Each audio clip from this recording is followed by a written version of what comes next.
샬롬, 지난 하루도 평안하셨나요?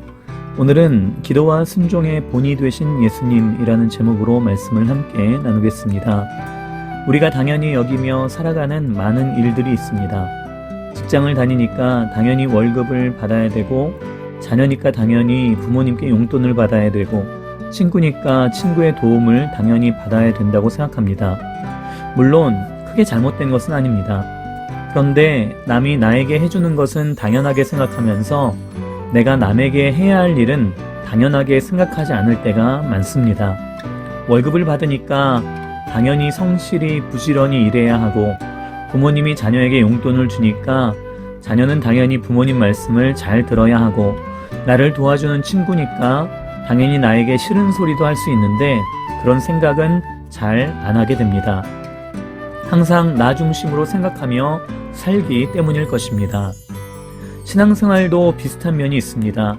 내가 하나님을 믿으니까 하나님이 나에게 당연히 축복을 주셔야 한다고 생각합니다. 나는 교회를 다니니까 당연히 하는 일마다 잘 되어야 한다고 생각합니다. 그렇다면 나는 얼마나 하나님을 섬기고 있는지, 나는 얼마나 교회 생활을 열심히 하고 있는지, 그리고 그것을 얼마나 당연하게 여기고 있는지도 생각해 봐야 되지 않을까요? 히브리서는 신약의 레위기라고 불리는 책으로 율법과 제사에 대한 말씀을 비교적 자세히 기록하고 있습니다. 특히 예수 그리스도의 대제사장 직분에 대하여 잘 설명해주고 있습니다. 오늘 성경 10절에 하나님께 멜기세덱의 반차를 따른 대제사장이라 칭하심을 받으셨느니라 라고 말씀합니다. 멜기세덱은 아브라함을 축복해 주었던 살롬 왕이었습니다. 창세기 14장 18절에 살렘 왕 멜기세덱이 떡과 포도주를 가지고 나왔으니 그는 지극히 높으신 하나님의 제사장이었더라. 아브라함은 멜기세덱의 축복을 받고 10분의 1을 드렸습니다. 멜기세덱은 예수 그리스도의 대제사장으로서의 모습을 미리 보여주고 있습니다. 대제사장은 이스라엘 백성들을 대신하여 하나님께 제사를 주관하는 직분을 맡은 사람으로, 특히 대속죄일에는 대제사장만 지성소에 들어가 이스라엘 백성 전체를 대신하여 하나님께 속죄를 드릴 수 있었습니다. 그리고 그러한 구약의 대속죄는 예수 그리스도께서 십자가에 못 박혀 죽으심으로 온 인류의 죄를 대신하여 단번에 속죄를 드리셨기 때문에 예수 그리스도는 마지막 대제사장이자 영원한 대제사장이 되셨습니다.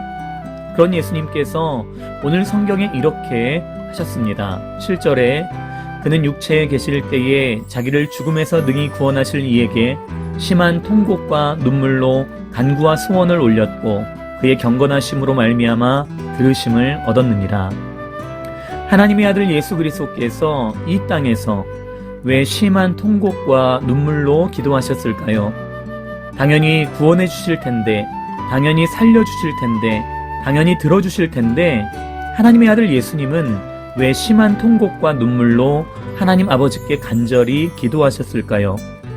하나님은 예수님께서 이 땅에 오셔서 하나님을 여전히 경외하심을 보시며 예수님의 간구를 들어주셨다고 기록하고 있습니다. 바꿔 말하면 우리가 하나님께 간절히 눈물로 기도하는 것이 하나님을 경외하는 바른 신앙임을 예수님께서 먼저 본을 보여주신 것입니다. 이어서 말씀합니다. 8절과 9절에 그가 아들이시면서도 받으신 고난으로 순종함을 배워서 온전하게 되셨은즉 자기에게 순종하는 모든 자에게 영원한 구원의 근원이 되시고, 예수님은 하나님의 아들이시면서도 고난 중에 순종하셨습니다. 그리고 예수 그리스도를 믿고 구원받은 우리는 이제 예수님께 순종하는 자, 예수 그리스도를 믿고 따르는 사람은 반드시 죄 사함을 받고 구원받게 될 것을 깨닫게 하신 것입니다. 이 세상에 당연히 받아야 할 축복은 없습니다. 당연히 누려야 할 행복도 없습니다. 하나님의 아들이신 예수님도 이 땅에서 심한 통곡과 눈물로 하나님께 간절히 기도하심으로 하나님을 경외하심을 나타내시어 응답을 받으실 수 있었습니다.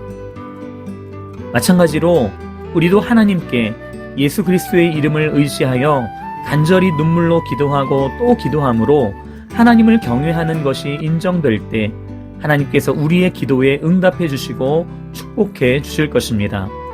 노력이 배신하지 않듯 눈물의 기도 역시 배신하지 않습니다.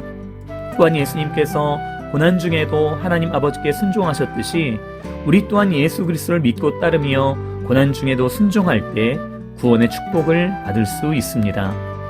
기도 응답이 필요하십니까? 간절한 눈물 기도로 하나님을 경외함을 보여내시기 바랍니다. 구원받기를 원하십니까? 고난 중에도 순종하신 예수님을 온전히 믿고 순종하시기 바랍니다. 이러한 예수님의 기도와 순종의 본을 받아 날마다 주님과 동행하는 복된 삶을 살기를 예수님의 이름으로 축복합니다. 오늘 하루도 주님과 동행하며 기쁨과 감사가 넘치는 복된 하루가 되시기 바랍니다. 샬롬.